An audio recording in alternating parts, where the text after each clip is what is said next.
दिखावे की दुनिया है भैया। अगर मैया ध्यान देना, अगर हमने देख लिया कि हमारे पड़ोसी का 2 मंजिल घर है, हमारा एक ही मंजिल है, हैं? हाँ, हम भी अब 3 मंजिल बनवाएंगे, 3 मंजिल। दिखावे की दुनिया है, भौतिकता। आज अच्छा व्यक्ति परेशान क्यों है? आज का व्यक्ति दुखी क्यों है? आज का मनुष्य देखो भैया, दुख तो सबके जीवन में आता, यही तो जीवन है। कभी सुख है, कभी दुख है, इसी का नाम जीवन है। कभी सुख है, कभी दुख है, इसी का नाम जीवन है। कभी सुख भी आता, फिर दुख भी आता, दुख के बाद सुख, सुख के बाद दुख। व्यक्ति आज का दुखी क्यों है? दुखी व्यक्ति इसलिए है क्योंकि आज का व्यक्ति अपने दुख से दुखी नहीं है, दूसरे के सुख को देख करके आज का व्यक्ति दुखी है। ये जीवन की सच्चाई है। हाँ जी के ना जी, क्यों जी? अपने दुख से, देखो दुखी तो सारा संसार है, लेकिन अपने दुख से दुखी कम है, दूसरे को सुखी देख करके ज्यादा दुखी हो जाता है मनुष्य। ये इतना सुखी क्यों? हाँ? एक व्यक्ति था, उसने भगवान भोलेनाथ की तपस्या करी, भजन किया, भोलेनाथ ने कृपा करी, भोलेनाथ सामने आ गए, प्रकट हो गए। बोले शंकर भगवान की।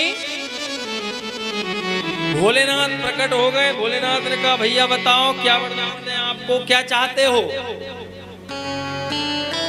बोले भोले बाबा हम पे तो सब कछू है, लेकिन हमसे ज्यादा हमारे पड़ोसी के पास में है, बगल वाले के पास में है। तो भोलेनाथ ने कहा हमसे क्या मांगना चाहते हो? बोले आपसे हम मांगना चाहते हैं, वरदान मांगेंगे। भोलेनाथ ने कह दिया, बोले देख भैया, अब वह व्यक्ति कहता है जो सबके किसी के पास ना हो मैं वो मांगूंगा। हाँ? भोलेनाथ ने कह दिया चाहे कुछ भी मांग ले, जो कुछ तू मांगेगा तेरे बगल वाले के खाते में उससे तू जो मांगेगा तो तेरे यहाँ तो 1 गुना आएगा और पड़ोसी के पास 2 गुना, डबल। अब जी चिंता में हो गया। बोले अगर मैं कुछ अगर मैं धन मांगता हूँ, पैसा मांगता हूँ तो पड़ोसी के पास 2 गुना हो जाएगा। अगर मैं 1 गाड़ी मांगता हूँ तो पड़ोसी के पास 2 हो जाएंगी। भोलेनाथ ने कहा कि तुम जो भी मांगोगे पड़ोसी को उसका 2 गुना मिलेगा। तो इसने, अब आजकल की दुनिया है, दुख से दुखी नहीं है, अपने दूसरे के सुख को देखकर पड़ोसी सुखी ना हो जाए, कहीं मुझसे डबल ना हो जाए इसके पास। तो इसने कह दिया, बोले भोलेनाथ मुझे ये वरदान दे दो कि मेरी 1 आंख फूट जाए, 1 आंख ही फूट जाए। जब भगवान भोलेनाथ ने कहा भैया तथास्तु, वरदान दिया हमने, तो इसकी 1 फूटी, पड़ोसी की दोनों। लेकिन वो पड़ोसी की तो जो बेटा थे वो बेटा खूब सेवा करें, खूब सेवा करें, खूब बढ़िया भोजन कराएं, अपने हाथों से खूब सेवा करें, खूब अपने हाथों से स्नान कराएं, खूब सेवा हो पड़ोसी की। तो अब इसको पता लगे तो ये और ज्यादा दुखी हो। बताओ, ये देखे कि और क्या इसकी तो इतनी सेवा हो रही है, हैं? और दुखी हो। 1 आंख से सब देखे, 1 आंख फूट गई, पड़ोसी की दोनों, फिर भी बेटा खूब सेवा कर रहे। फिर भोलेनाथ को शंख बजाकर बुलाया, प्रभु भोलेनाथ 1 वरदान और चाहिए, बताओ क्या चाहिए? बोले मेरी 1 टांग ही टूट जाए, मेरी 1 टांग ही टूट जाए तो पड़ोसी की दोनों टूटेंगी। तो भोलेनाथ ने कह दिया वरदान है तथास्तु, इसकी 1 टूटी, पड़ोसी की दोनों। लेकिन उसके बेटाओं ने तो खूब सेवा करी। बेटा खूब सेवा करें, खूब सम्मान करें, खूब सेवा प्राप्त हो रही। अब इसने देखा तो और ज्यादा दुखी है।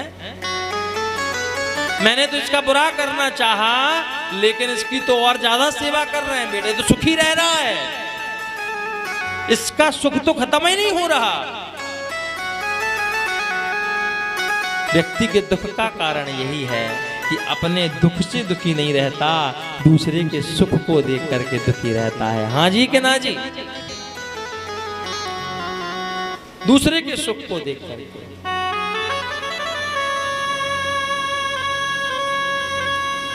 भाई मैया, ये जीवन है, जीवन में कभी दुख कभी सुख लगा है। अरे किसी से हम ईर्ष्या करेंगे या किसी से जलन भाव रखेंगे या किसी से द्वेष भाव रखेंगे तो उससे सामने वाले का कुछ नहीं बिगड़ना, क्योंकि जिसके भाग्य में, जिसके प्रारब्ध में जो भगवान ने, विधाता ने लिखा है वो तो होके रहेगा। हम रोकने वाले या आप रोकने वाले कौन होते हैं? जो प्रारब्ध में लिखा है, जो भाग्य में लिखा है वह तो मिलेगा।